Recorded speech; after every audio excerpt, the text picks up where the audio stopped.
I'll let you go, Justin, and then. Okay, thanks, Pamela.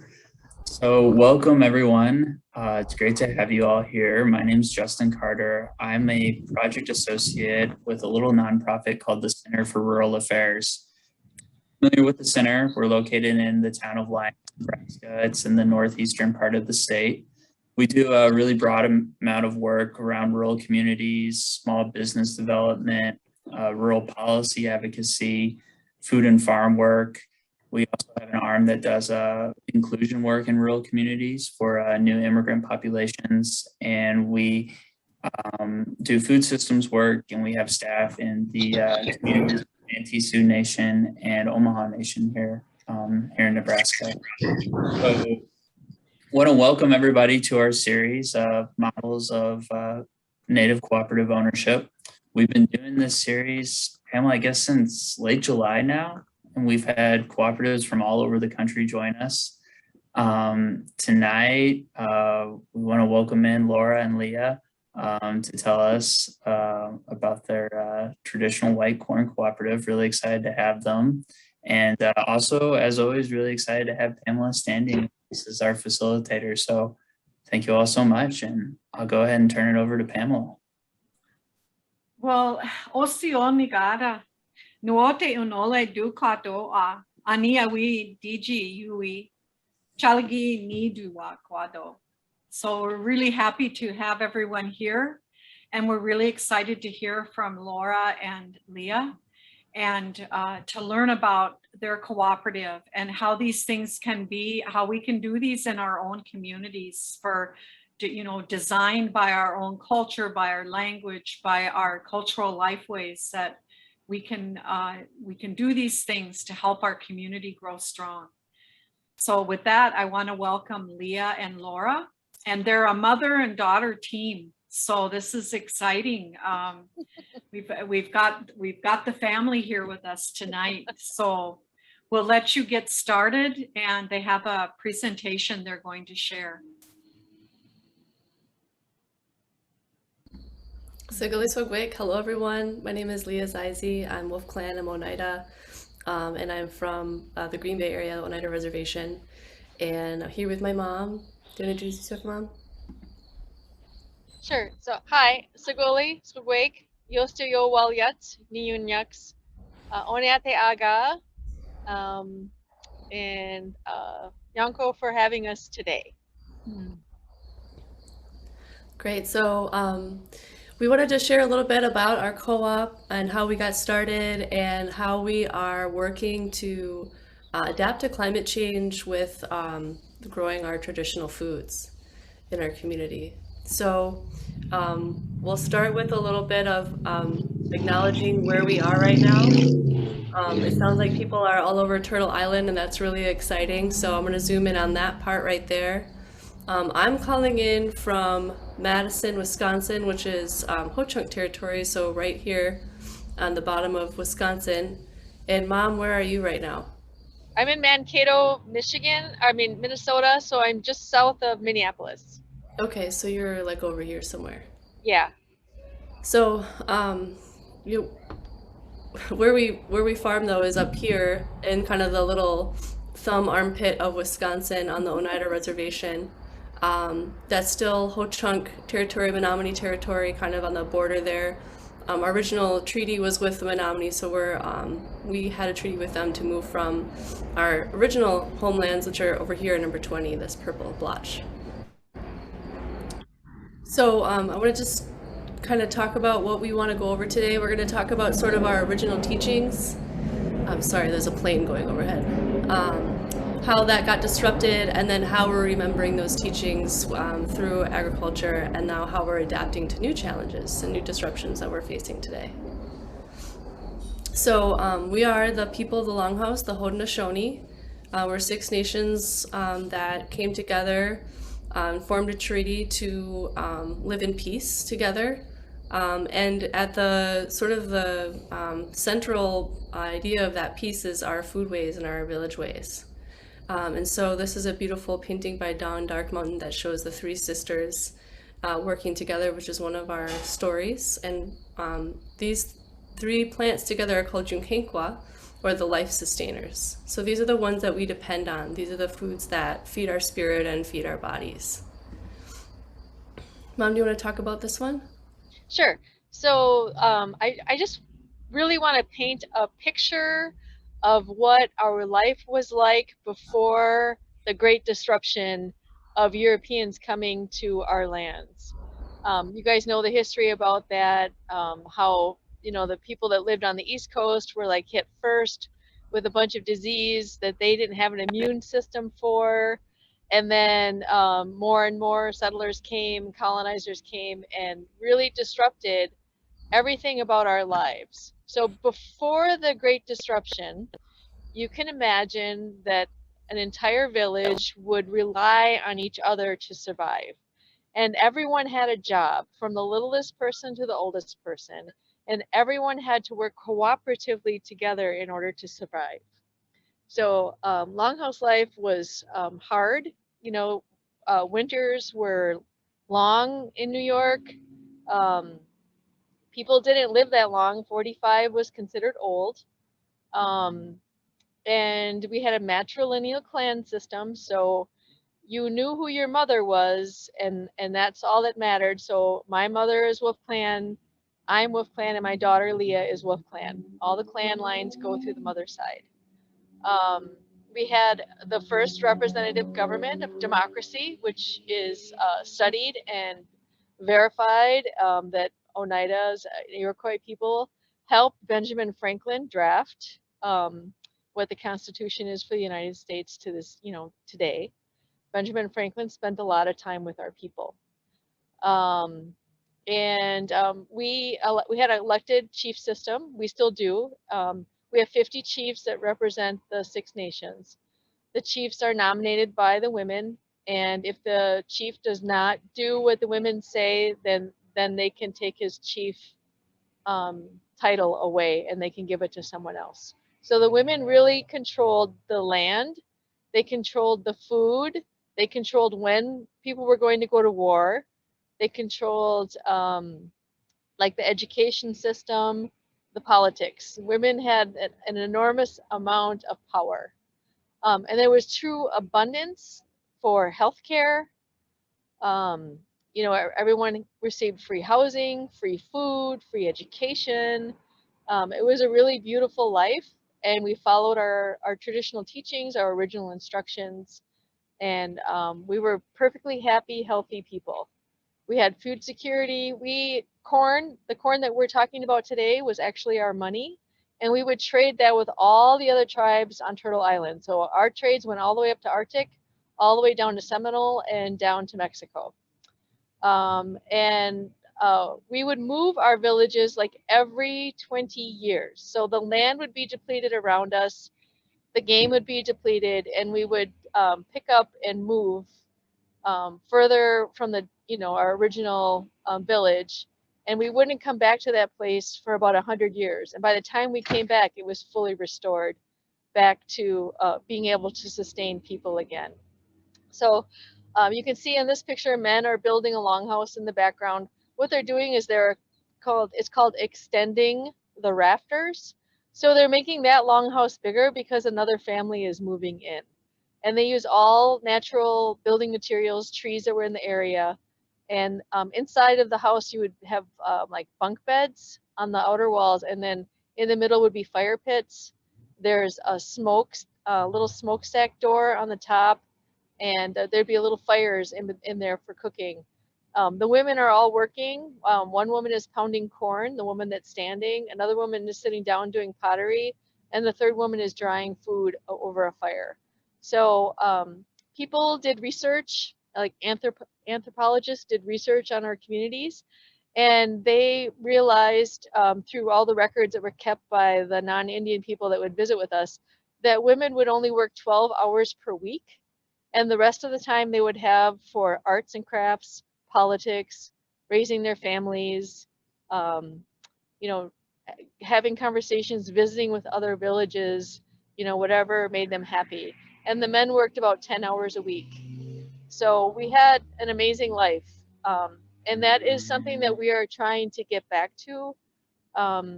we feel like in our communities, we have the most sober, educated women that we've ever had in our lifetimes, in my mother's lifetime and her mother's lifetime. And that the thing that's going to really put us over the hump and get us back to the steady state is our food and our food ways.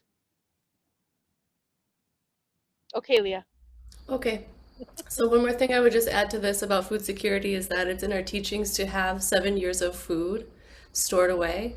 And so we had these really huge underground caches that we would put all of our corn and beans and all our dried foods down there.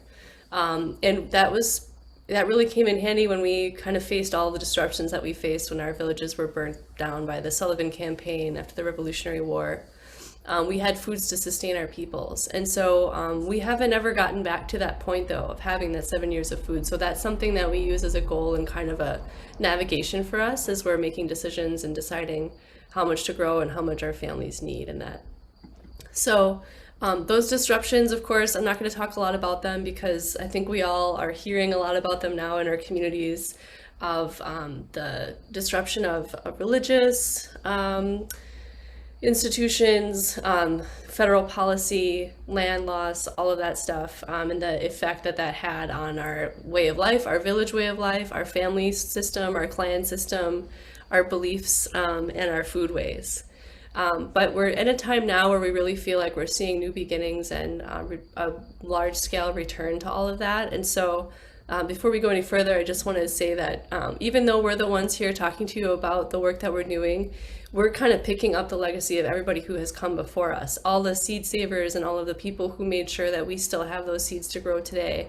This didn't just kind of happen out of nowhere. That was really intentional, especially on the journey from New York to Wisconsin, to save the seeds that first winter instead of eating them so that the people could eat the next year.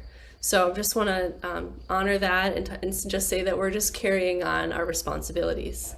And really what we're sharing is our individual points of view. We're not trying to speak for the nation, and we're not even really trying to speak for the whole co-op. So let's get into kind of the co-op and how we got started. So we got started because my mom got really mad one day that I couldn't find any corn from an indigenous grower on my travels when I was in the Confederacy. And so she said, that's it, we're growing corn. This is ridiculous that we can't find any corn. And so we grew corn that first year. It was a total miserable failure. And we learned a lot of lessons. And one of the biggest lessons that we learned was that we're not meant to grow corn by ourselves. We're meant to grow corn together. And so we got all of our friends and all of the people that were visiting in our community for the Food Sovereignty Summit that year in a room to talk about what everybody's experiences are growing corn in their own backyards. And everybody had the same experience. They have these little backyard plots and the soil's not good enough, so the corn doesn't reach maturity. If the corn does reach maturity, the raccoons wipe the whole thing out in one night and they don't get any corn. So we decided that we would just try an experimental 1 year pilot of let's just grow together on a couple of acres and just see what happens. So we got a small grant from Sustainable Agriculture Research and Education. We got a farmer rancher grant, and we put out a little postcard to all of the Oneida families on the reservation saying, if you want to come learn about soil health and corn, come to this workshop. And like 50 people showed up, which we thought we were really blown away by. And then after that workshop, we said, if anybody wants to try growing corn together, then just stay and we'll have a conversation about that. And 10 families stayed. And that's how we got started, was those 10 families. And then Mom, do you want to talk about how we got the land and the first equipment pieces that we got? Sure. So in Oneida, the land that's owned by the tribe is managed by the tribe's land commission. And so they decide when the tribe repurchases land within the reservation from a non-Indian farmer or landowner, what to do with that land. And we have a huge farm that has a calf cow operation. So for raised, they do beef grazing. We also have a bison farm. We also have a Junhequa organic agriculture farm, and then we have a few native farmers that lease land from the tribe and they grow cash crops.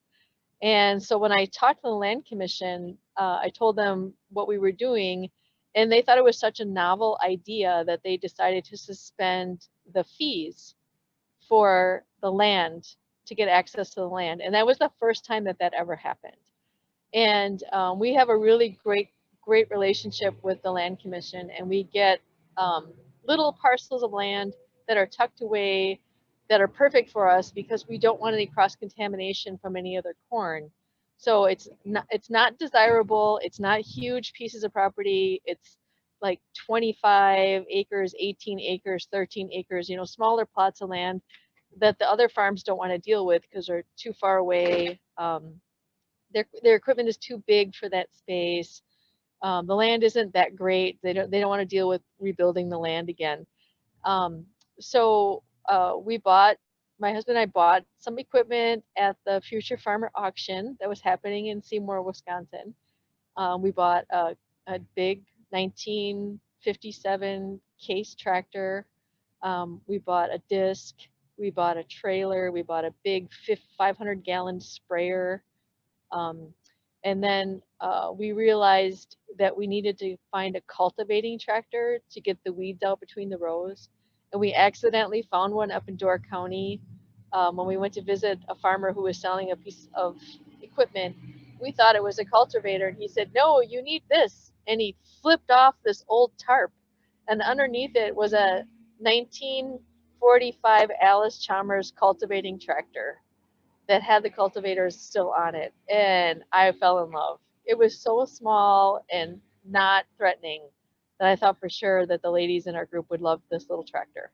So we went up with our trailer and we brought it home, and that little tractor has saved our butts so many times because it goes in between the rows of corn when the corn is young, and it rips out the weeds that are in the area between the two corn rows.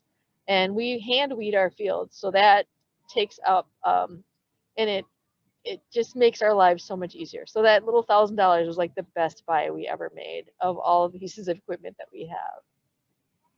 So we have equipment. We have a place to store equipment. The 4-H organization Oneida lets us use their barn, and we store all the equipment inside. And we have a really great relationship with our community, and it works for everyone involved.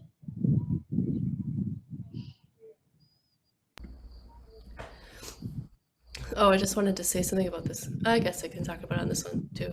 So we're talking about the white corn that we're growing here. You can see this picture. This is a nice, really fully formed cob.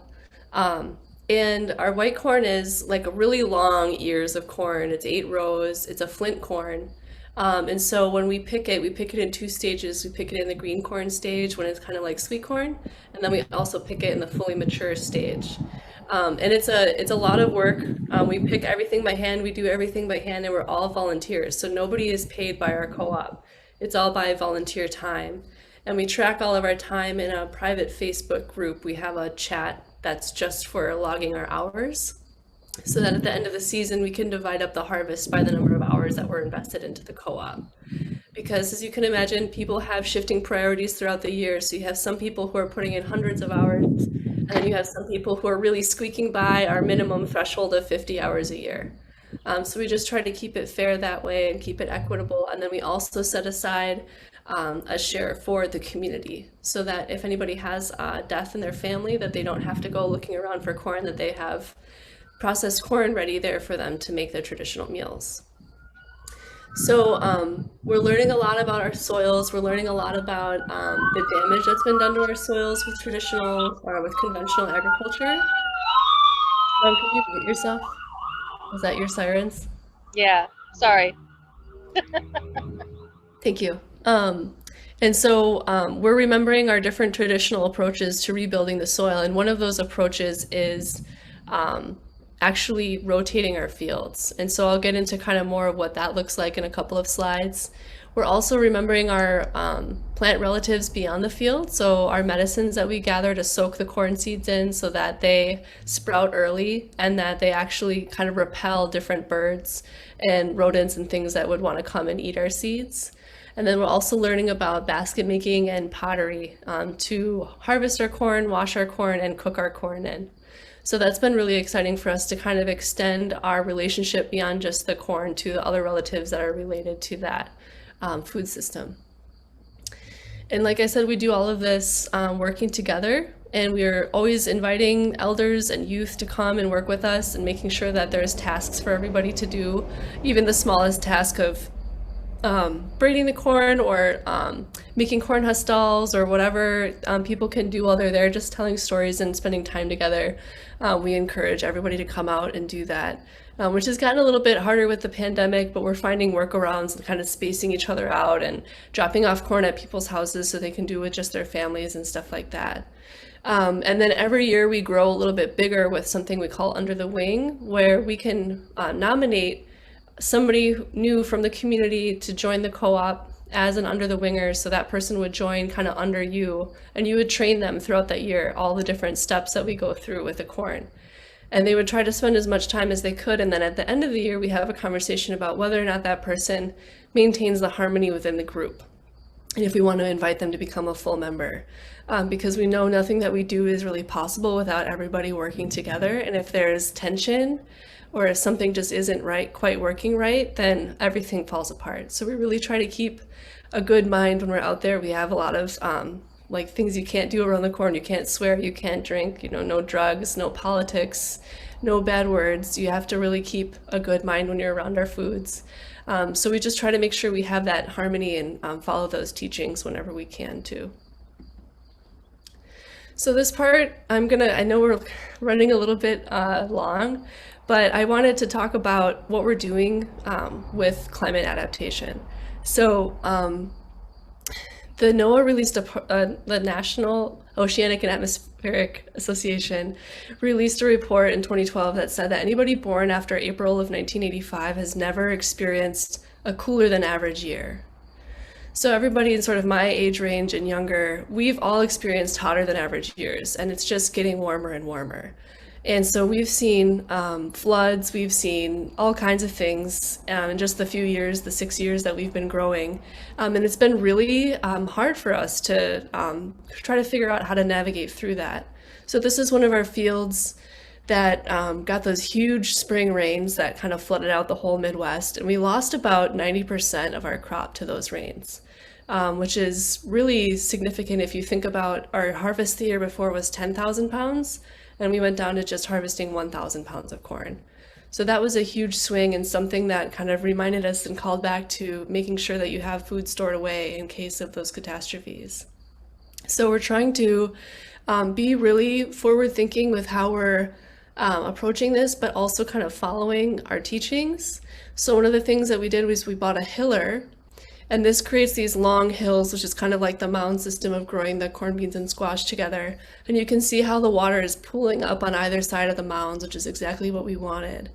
And this actually has been done in this area for a really long time. So on the left, you can see pictures of the mounds that have been here for thousands of years in what is now Wisconsin. So this is an agricultural method that has been used in this land for a really long time, and we're using it again now. For what we're seeing. So that's really interesting for us to think about. And then the other thing that we're doing is we manage about 30 acres of land altogether, but we only grow corn on about 4 or 5 of those every year. So all of the other acres we try to plant cover crops. And we're trying to rebuild our soil, increase the organic matter in our soil, improve infiltration rates, reduce erosion, and build up our soil microbiome. And I like to think that this calls back to our village rotation that we had, that my mom was talking about at the beginning, because we can't pick up our whole reservation and move that around anymore. But out in our cornfields, at least, we can rotate where we're growing corn and where we're rebuilding the soil. So we're working on how to do intercropping, which is planting in between the rows, and then full no-till, which is planting. This fall, we're going to put in a rustic rye, and then this spring, we're going to roll that down and plant right into that without tilling up the soil at all to grow our corn. And that mat will keep the weeds down and add green nitrogen into the soil. So those are some things that we're experimenting with. We're trying to look at how much carbon we can actually sequester into the soil with these practices. Because if you don't till up the soil, you're not releasing the carbon that's trapped in the soil back into the atmosphere. And you can actually start using your farm field as a carbon sink. You want to take this one, Mom? Sure. So we have many relationships with many different organizations. Leah mentioned the Sustainable Agriculture Research and Education. That was our first grant. We partnered with the Intertribal Agriculture Council. We are a 501c5, which is an agricultural nonprofit, but not a 501c3. And so we needed a umbrella fiscal sponsor for our grants. And Intertribal Agriculture Council was right there with us the whole way, helping us with maintaining our grants and working with funders. We got a grant from the Great Lakes Commission, and that was to keep the phosphorus out of the Great Lakes. And we did a really good job with that grant. Leah is one of the board members for an organization called Braiding the Sacred. That's a international movement of native corn growers, and that's in Canada, the United States, and in Mexico. And then Oneida Nation of Wisconsin has been a huge supporter of our group. They're very proud of us. Our elected officials get to brag about our group when they travel. We're getting pretty well known across Indian country. And we're very removed from the rest of our relatives that Leah pointed out on that map earlier, where most of our Iroquois or Haudenosaunee relatives are in New York and in Canada. We are way over in Wisconsin. And so that has caused us to really lose the family connection, the political connection, and the spiritual connection with the rest of our families that we're related to in those areas in New York and Canada. And so by growing corn together and meeting at the Braiding the Sacreds, it has really rekindled the relationships between Oneida and the tribes that are in New York and in Canada. So when we are working with our corn, I try to explain to people that the corn that we grow has nothing to do with the corn. It has everything to do with the spiritual connection to the food and rebuilding our community in Oneida. So the people that are in our group, we've known them for years. You know, we've seen them at events, we hung out at their houses, we've had dinners with them. But when we spend that many hours together in the barn, we really know each other. And we've developed this relationship where we can call on one another and trust that the people are going to come and help. So we are also been approached by the Potawatomi Nation in Carter, Wisconsin, to help mentor them to grow corn. They don't have a lot of Potawatomi corn seed at this time, so they're going to use our corn seed to learn how to grow the corn. And then as they become proficient, they will switch over and grow out the few corn seeds that they have of the Potawatomi corn variety. So that's a really great opportunity for us to become mentors to another tribe. Yeah, and all those relationships, we call on them a lot during harvest time. So we pick all our corn by hand, and then we husk it, and then we braid it up and hang it. As you can see these pictures of the corn braids hanging. And that takes a lot of time. It takes about 1 or 2 hours to produce 1 pound of corn. And that our bumper year, we had 10,000 pounds of corn. So we had school groups coming through. We had Braiding the Sacred gatherings, bringing 50, 100 people onto the reservation to help us pick corn. It was crazy. And so none of this would really be possible without all the relationships and friendships that we've made along the way. And sort of just the dedication of everybody in our co-op to get out there and help with harvest time, because that's really when, and it's just around the corner for us now, that's when things are really going to pick up and get crazy. So working together really closely, obviously there's going to be issues that arise, and so we're trying to also integrate our teachings into how we handle consensus and mediation in our cooperative. And so trying to remember that we have not just treaties between nations, but also between people and our plant relatives and our animal relatives, and trying to maintain a sense of harmony and balance between all of those in everything that we do. And then also remembering that our clans have specific responsibilities to carry out. And so trying to make sure that the way that our co-op operates reflects that clan responsibility that we all have as well. Do you want to take it from here, Mom? Sure. So one of the important lessons about taking care of our corn is to store it properly. So this is a picture of my cousin Becky's food storage area in her kitchen.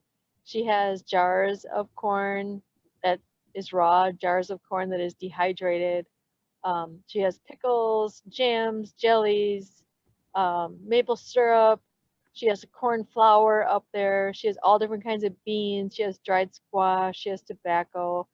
And what she's really focusing on is bartering her white corn for other foods that other people grow. And so that's one of the really great things about our group too, is that we have enough corn now where we can trade with other people and we can rekindle the trade routes that we have with other tribes in the Great Lakes area. And that's been very, very successful for us to reconnect with other tribes that way too. Other people are talking about building root cellars. And so the importance of putting your food in jars, like with a 2-piece lid, like a canning jar, is that it keeps all the critters out and it keeps the air out of your food. So your food can be preserved for indefinite amount of time that way. So they haven't had the water bath like you're making jam and you have to put your jars in a hot water bath and then it seals the lid. It's just in the jar and the lid is turned tight. So it's just a storage method that we feel is the easiest way for us to store our food.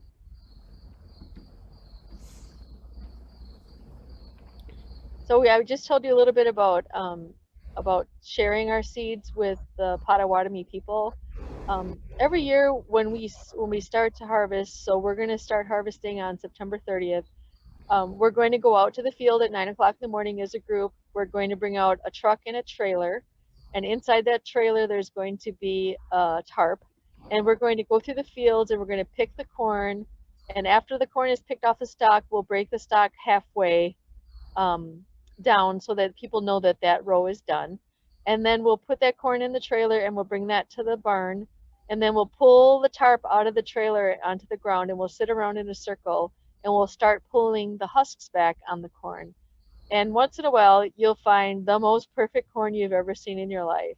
And that corn goes into a separate bin to be nominated to be a seed saved corn. The other corn that's not quite as pretty gets braided with all the rest of the corn. It gets hung up in the barn. And that corn is the corn that we divide up at the end of the drying period, which usually we hang it up in October, and we usually it takes a while for it to dry down from 50% moisture down to like 13% moisture. So we're talking about maybe the end of February, early March. The corn is dry enough to hand out. So when my cousin Becky comes in to the barn, she'll look over all the nominations and she'll make the final decision about what corn is seed worthy and what corn gets kicked out of her seed pile. And then she'll make a braid with the beautiful long cobs, and then she'll put a flower on the top of the braid to signify that that is a seed braid, not an eating braid. And then she'll take those home to her house and she'll hang them up in her basement area. She has a finished basement. And they'll dry there during the winter, so we don't have to worry about mice getting on them or moths or anything like that. So that seed corn then in the springtime is shelled and it's jarred and it's dated. And it will be put into the rotation of the corn that gets grown the following years. And then we'd spread that out too. We'd disperse that across the membership so that all of our seeds aren't kept in one place. Yes. Just in case there is a catastrophe, that we don't lose all of our seeds. And we then, have, yep. I'm sorry, go ahead. I just wanted to mention that we do like to add corn to our corn seed from other nations to diversify our strains so that we're not growing the same seeds over and over again. We need diversification. Yeah. I was just going to say, we probably have about 7 years of seed saved at this point. Mm-hmm. So even though we don't have 7 years of food put away yet, we have at least 7 years of seed. So this is a slide on bartering. Before we go any further, I think one thing I did want to mention was the way all of this works is that we have monthly meetings for all the co-op members, which we used to do in person, but now we do them virtually. And so we'll get together, we'll put an agenda together, we'll discuss everything that needs to be discussed, try to reach a consensus on everything, and then move forward from there. And it's usually my mom and I who are coordinating those meetings and kind of keeping everything moving along. But everybody's input is really important to that because everybody has a different gift of the way that they see something. So we really try to make sure that everybody's input is a part of every big decision that we make as a co-op. And then we also have little committees that form off. So there's the back acres that are the grumpy old men that take care of all the equipment and do all the field prep. There's the culture keepers that make sure we're practicing our language and integrating our culture and traditions. And then my mom and I and a couple other members are on the taking care of business committee. So we do all the grant writing, all the grant reporting, presentations and stuff like that. So that's kind of how we spread the work up, and it's all just volunteer kind of people taking on responsibilities as they can. And then we track our hours and try to hold ourselves accountable to all of that. And we've started doing these little socially distanced barter events too, where we get together and share all of the things that we've grown, because a few of us have gone beyond just what we grow in the co-op, and they actually have Homestead Farms now in our group. So people are growing pigs and chickens and goats and all kinds of vegetables and stuff, and maple syrup and wild rice and all this. So we get together and get to share all of our foods and crafts with each other. We do it in our friend's high tunnel during the winter months, and it's really beautiful out there to do that.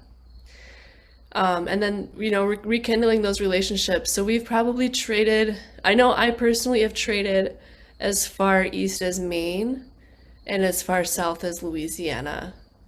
How far have you traded, Mom? Probably a lot farther than me. Well, I give a lot of my corn away too. So my husband and we're gypsies. We travel around from powwow to powwow, and when we go down to Florida, we bring our corn with us to share with the other dancers and vendors. So I would say the furthest south will be Oaxaca, Mexico. We take corn down there every time we go down there. And then maybe the furthest north would have to be like Six Nations in Ontario. Westward, I would have to say maybe Rowan White has some of our seeds in Oregon. And then east would probably be the Mohawk Nations that are along the East Coast. So we do try to get it spread out quite a bit. It's a great way to build friendship and community around food, and to teach people about our culture and our language with our foods. And that's really been super helpful. I just want to say that when Leah and I started this co-op, we did all of the jobs that needed to be done. And then as the years rolled by, I was able to convince some of the members to take on little jobs. So like Becky is now the seed person. We used to call it the seed keeper, but we didn't like that name and we changed it to something else. So she's in charge of the seeds. And then Tony Kuchma is in charge of picking up ashes. We cook our corn with hardwood ashes. The ashes come from the Menominee Nation. The Menominee Nation has such a huge forest. They have outdoor wood burning stoves to heat their homes. They have huge amounts of ash that they don't need. So we trade them for one small galvanized garbage can. We give them one bag of dehydrated corn. And it's a great symbiotic relationship that we have with Menominee Nation. So Tony now is going to drive up there to get the ashes, and that used to be one of my jobs that I did. And so I'm slowly convincing the members that they can do a little bit more and to take some of the burden off of us, so that the work is a little bit more equally shared. But the first year, I would say, okay, who wants to go get ashes? Like, no, you go get ashes. We're afraid, So we had to build up their confidence. And another thing that we had to do was to build up our competency and our experiences. So the people that were the 10 families that came together that grew corn, most of them had no idea what we were doing. I mean, they were really fresh. They didn't come with any kind of preconceived notions or this is how we did it in my family. You know, we didn't have any of that to deal with. It was just like, oh, this is how we do it. Great, let's do it this way. And then as under the wingers come in and they're learning from us, we encourage them to, because they have fresh eyes, to point out things that make more sense. So, for instance, we were all taught by the Junhenqua farm to start in one corner of the field and pick the rows and then go towards the other end of the field in a organized fashion. And one of our new wingers said, you know, the raccoons know where the best corn is in the field. We should go to where the raccoons are first and pick out from there. So it's just that little bit of insight that people bring, the fresh eyes, the new ideas that really make us a stronger group. Absolutely. And there's people now getting involved that have more of the teachings and the tool making side of things that we don't necessarily have, because we've been so focused on growing corn and growing farmers and teaching everybody about soil health and all that stuff, that now that we have people coming in the group that have a lot of language knowledge, they have a lot of harvesting medicines for the corn knowledge, how to make baskets, how to do pottery, all that stuff that we're learning and then connecting down into our teachings. So we're really starting to think beyond the cornfield and think beyond just cooking and eating our traditional foods to all of our different relatives and teachings that we have in our life ways. And so that's kind of what we think is making us more resilient as a group, is that there's always something new to learn. There's always some next thing that we can be integrating into our co-op so it doesn't feel stale. And I'm sorry, I have a cold. I was trying to talk. Kind of thinking about the future and what's coming down the pike, we know there's going to be more climate chaos that we're going to be experiencing. So we're trying to grow our co-op to be 50 families, and then supporting other co-ops and other farms on other nations as they develop. So there's a hemp co-op that's gotten started. There's a wild rice co-op getting started. And we're trying to help them as much as we can because, you know, even though we're not a formally incorporated cooperative, we function as a cooperative. We work together to make sure that we're all have aligned goals, and then we share in what we produce. We share in not just the corn, but in the teachings and in our time together, and making our community more resilient.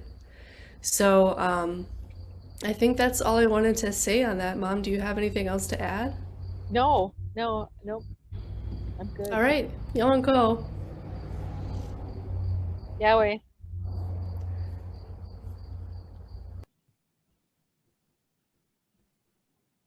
Does anyone have any questions? You can go ahead and unmute.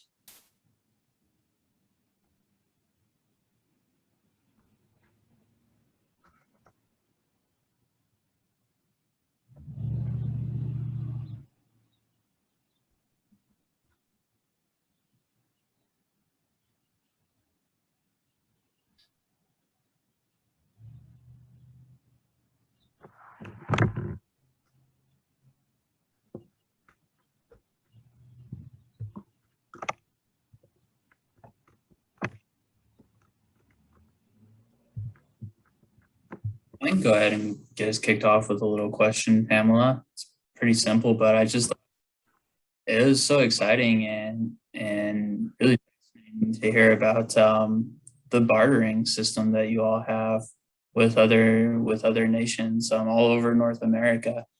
And I was just wondering, when you all got started with that, was it difficult to establish those relationships, or how did that work?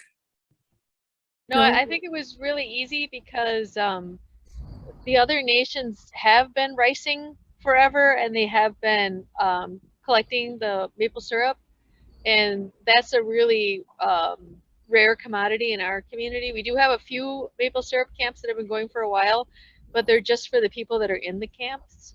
And so to reach out to other nations that are doing maple syrup and trading them for our white corn was a really natural next step, because our shares of corn are so huge that there's no way that one family could eat them all, and so it becomes our money, and we're able to use it to get the things that we want and need. So my cousin Becky has been trading her white corn for people building her house haircuts, maple syrup, jams, singing lessons, basketry, anything you can think of. It doesn't have to be something that that is that you don't, she doesn't want you to go to the store and buy wild rice. She wants it to be wild rice that's harvested by Native people. And so there are some, like restrictions for that. But I think what she's trying to do is teach people that they have value beyond the dollars that they make at work when they go to their employment, that they have other gifts to share with the community. Thank you. Yeah, that's such a powerful philosophy. Yeah. Someone asked about I'm not quite sure. She wanted to know if there was any resources of your co-op available online. That's the first question. Yeah, I was actually just going to post the Unguaqua YouTube channel. That's Becky's Homestead Farm YouTube channel. They have a lot of videos on there about collecting the medicines, cooking the corn, braiding, all of that stuff on there. So I'll put that link in the chat. Okay, thank you. Yeah, and also the way that we got started was with barter. So we didn't have enough seeds to plant all of our acres that we had, just within our little group. And so we got some wild rice and went out east to a food summit in Michigan, and we traded with Onondaga Farm wild rice for corn seed. And that was a really powerful time, because we later on were at this moon ceremony, and this woman was talking about a time when the corn and the wild rice would get traded again from the east to the west, and we're like, we just did that. So that was really beautiful to be part of that and feel like we were kind of answering the call. And so we we get little signs like that along the way that tell us that we're doing good, we're going the right direction all the time, like the white corn plants that show up in our field to tell us that the corn spirit is coming to visit us. That kind of stuff is really powerful for us to kind of encourage us to keep going, because it's a lot of work. And there's some times when you're like, oh, I don't want to go harvest corn for another 12 hours today. But you got to get out there and do it. And that's the kind of stuff that keeps us going. I really, one of the things that we've been working on is helping people to remember that what we carry in our DNA about trade and exchange, and to really get people to be proud of that again, that, when you look at those intricate trade routes and those huge trade centers, but also that our tribes had confederacies, we had trade confederacies.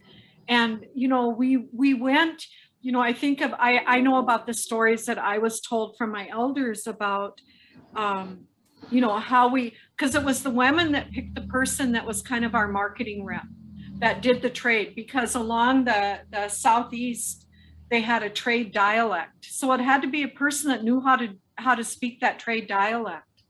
And when we did that, we set a value on everything that we traded.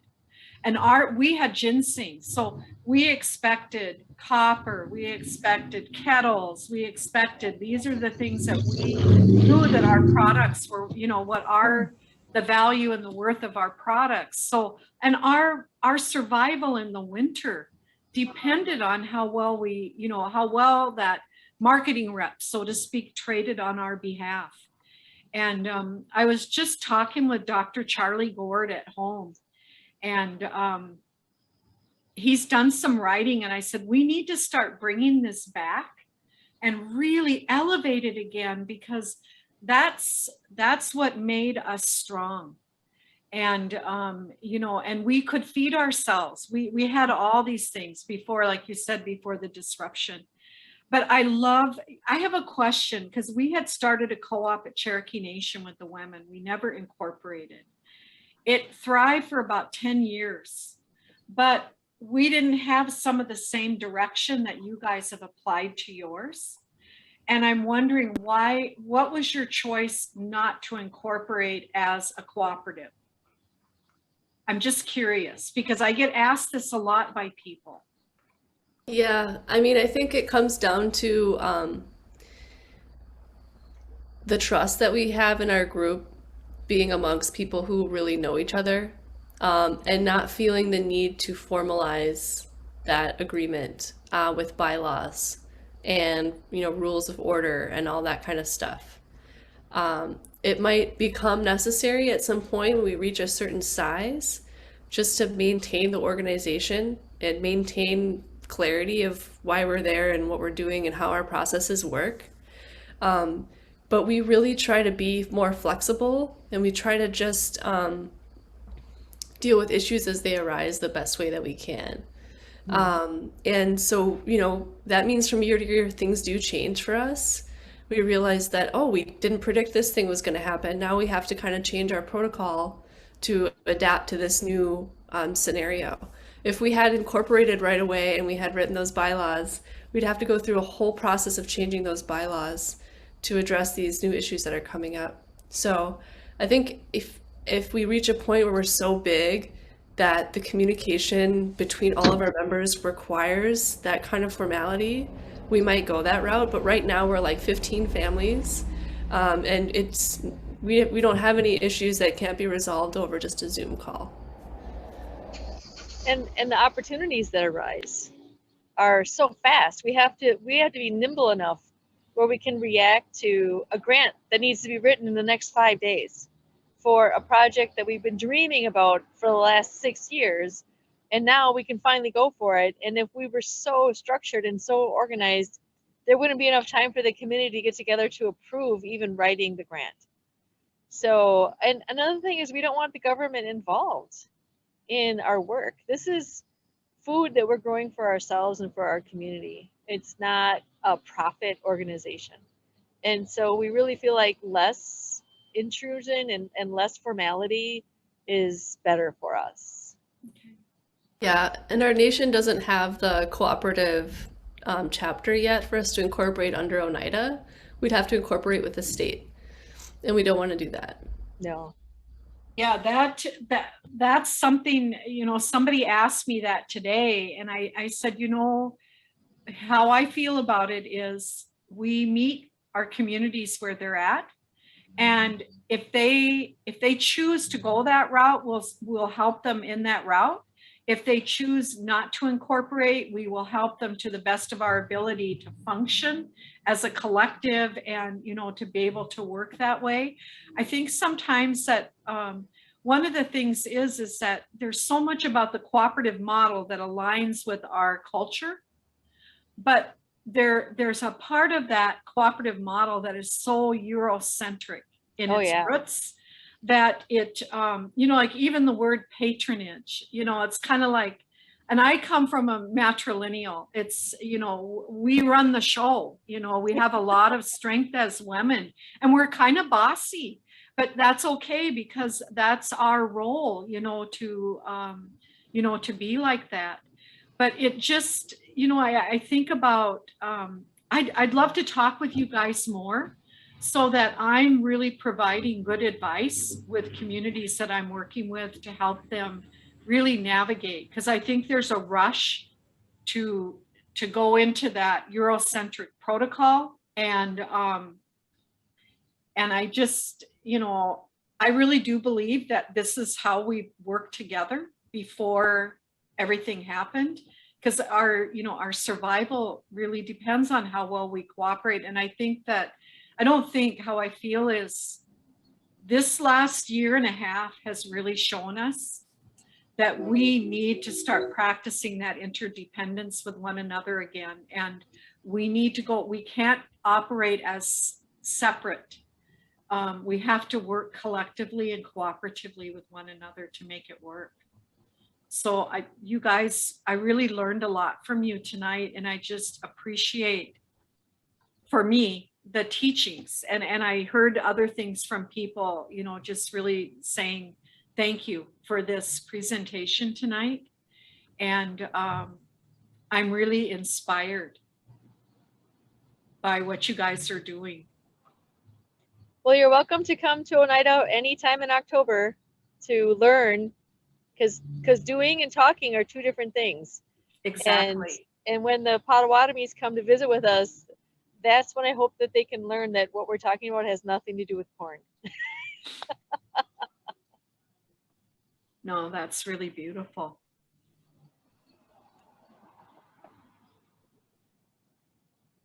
Now, is anybody else, did you guys get your questions answered? And if you have questions, you can send them to us and we can forward them on. Yeah, I put our Facebook page on there. If you want to follow us, you can send us a message directly through there. We don't have like a website or anything like that. We're super lean. And we're still depending on fiscal sponsors to get grants and stuff like that. I think we're just starting to get to the point now where we're thinking about incorporating it as a 501c3, just so that we can do our own grants through our organization. We don't have to beg around for a fiscal sponsor every time. Because we did just have a grant opportunity come up and we actually had 5 days to turn around and get that in. And so trying to find a fiscal sponsor in 5 days is not super easy, but luckily we have 2 different members of our co-op now who have their own 501c3s, so we were able to use theirs. So I think as long as we can stay informal, we'll do that because it's so much simpler. It's so much simpler. We don't have to worry about, the financial reporting and all that kind of stuff. Which can really bog an organization down if you don't have somebody who really, really loves spreadsheets. But now, are you able to do, outside of grants, is there other ways that you guys are bringing funding into the organization? Is that through your bartering and your trade and exchange? Yeah, we do fundraising meals that we cook for the community. There's like different groups that come through Oneida to do like traditional cultural events, and so we'll cook meals for them. And then we'll do like meals at the farmers market at the Burger Barn. We'll do fundraisers there. Sometimes we'll do like events like this. All the honoraria goes directly to the co-op, so we don't take any of that personally. That's all just for the group. So that's kind of how we raise money on an individual, kind of little bit by little bit level. We might get to a point one day where we're growing so much corn and we have our own processing facility and we're making tons and tons of dehydrated corn, then maybe we want to put into a little shop or something like that. And then we might need to incorporate as a cooperative because we're going to have revenues that won't work with a nonprofit model. Yeah. And we do soup sales in our community too. So we'll get 1 quart deli containers, and we'll make soup and we'll fill them up, and when the soup's cooled down, and we'll put them in big coolers and we'll take them to a really great spot, and we sell out $10 a quart because our community loves our soup. So and they love supporting us. They love the mission that we have. They love the community that we built. The way that we share our corn with them in their families in their time of need without ever expecting anything back. It's a true gift to be able to give food to your community. Well, we sure appreciate you being here tonight. We're just so happy I'm just so happy to have met Leah and now to meet you, Laura. So when in October are you having your doings? It's every day. Oh, every day. Okay. Every day in October until the corn is done. Okay. So we'll start on September 30th at 9 o'clock in the morning, and we will go. Sometimes they go into November, and it's every day. So. Well, I'll have to email you because I'm kind of I can get around much more easy than I have been able to. And so I may take a road trip. Okay. Yeah, you're welcome. Anyone that's listening is welcome to come to Oneida. The barn is located at the corner of Double E and GE in De Pere. The address is 1600 South Pine Tree Road. And if there's cars parked by the barn, that means we're there. We might have the doors closed because the heat's on. We have little propane heaters, but you're welcome to come. Just knock on the door. We'll let you in. Well, thank you so much. And thank you for those that attended tonight. We really appreciate it. Yes, thanks everyone. If you ever want to give me a call, here's my cell phone number. I actually work with United South and Eastern Tribes as their ag program manager. So I work in agriculture technical assistance for tribes in the East as my day job. So feel free to reach out to me if you need any resources or anything along those lines. Happy to help there too. Have a beautiful evening. Yeah. Thank you. Thank you both so much. Everyone take care. Really glad we could make these connections tonight. Thank you for having us. Yanko. Yonko. Bado. Thank you, Pamela. I just feel like we are so blessed to learn from all these different communities. I just feel like my life is richer for it. So I always leave with the teaching. So I'm really grateful for that. So nice to meet you, Laura. Yes, very nice to meet you. And Michelle, thank you for joining us all the way from Oregon. My gosh. Well, you have a good evening. That was beautiful, wasn't it? it really was. We've been getting so lucky. Yeah, like you said, we're just blessed to talk to these different cooperatives. And just looking at different ways that we can help guide someone if they're stuck in a certain area, and you know, how we can work through that. So that's really really good. I'm excited. So thank you so much, Justin, for Of course. allowing me to